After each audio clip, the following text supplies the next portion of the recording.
नूह मिलेंगे, ना तुम्हें इब्राहिम मिलेंगे। क्योंकि आदम थे बताते रहे, नूह थे बताते रहे, इब्राहिम थे बताते रहे, यहया थे बताते रहे, दुनिया को सिखलाते रहे, जकरिया थे दुनिया को बताते रहे, शुएब थे बताते रहे। लेकिन एक जमाना वो आएगा कि अंबिया का सिलसिला खत्म हो जाएगा। लिहाजा रसूलुल्लाह ने एक दवा बताई है, रसूलुल्लाह ने एक इलाज बताया है।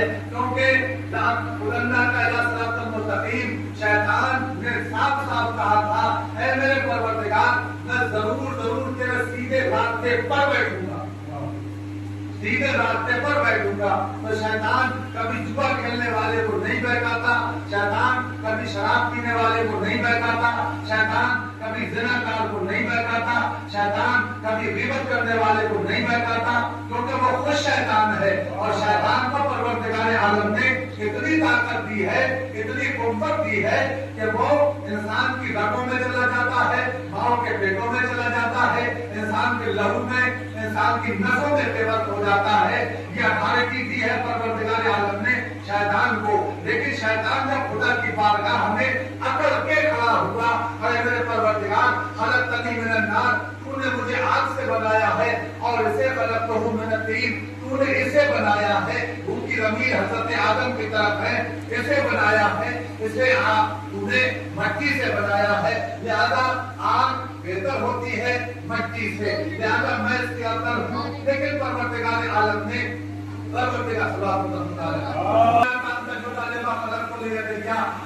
तुझे किसने रोका सजदा करने से, इसे क्यों नहीं सजदा करता?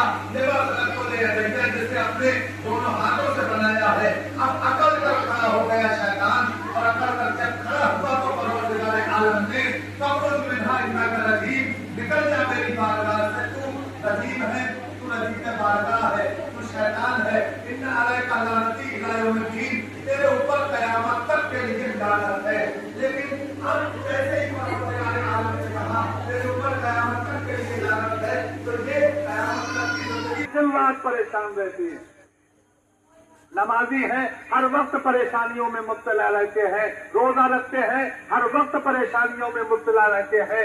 क्या पता परवरदिगार आलम भी ऐसे ही मोहलत देता हो जैसे शैतान को मोहलत दी है। अच्छा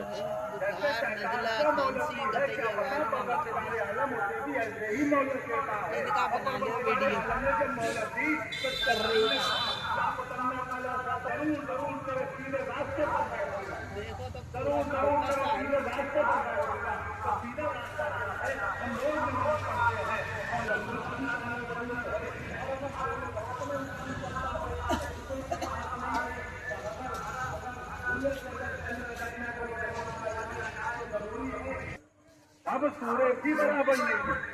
सूरह कुल अल्लाह का क्या मर्तबा है? अगर हम कोई बड़ा ही सूरह पढ़ ले तो ज्यादा सवाब मिल जाएगा, लेकिन सब सूरह भी बराबर नहीं है। न सब इंसान बराबर है, न सब जानवर बराबर है, न सब मछली बराबर है, सब सूरह भी बराबर नहीं है। तो इसमें परवरदिगार आलम ने रसूल अकरम से कहा, कुल हुवल्लाहु अहद, है रसूल कह दो कि अल्लाह अहद है, अल्लाह समद, अल्लाह बेनियाज है, लम यलिद वलम यूलद, उसे किसी ने नहीं जना, न उसको किसी ने जना है, वलम यकुल लहू कुफुवन अहद, उसका कोई कफ नहीं है, कोई हमपल्ला नहीं है।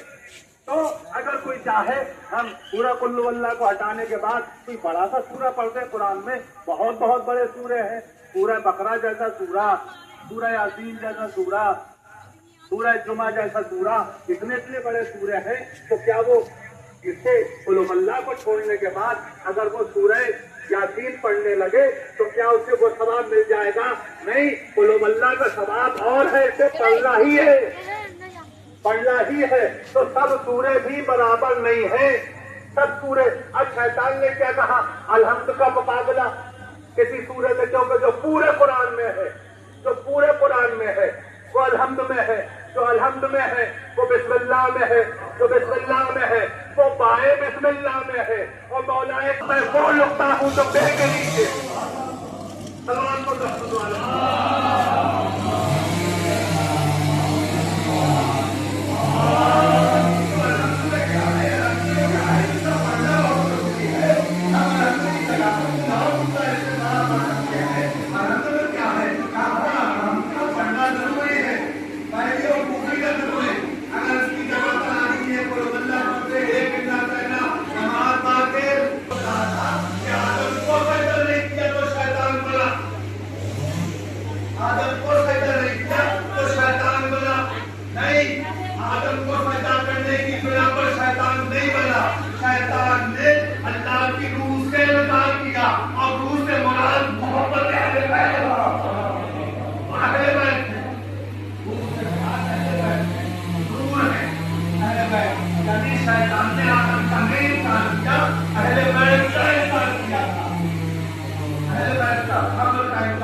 اسلام بھی ایسا نہیں تھا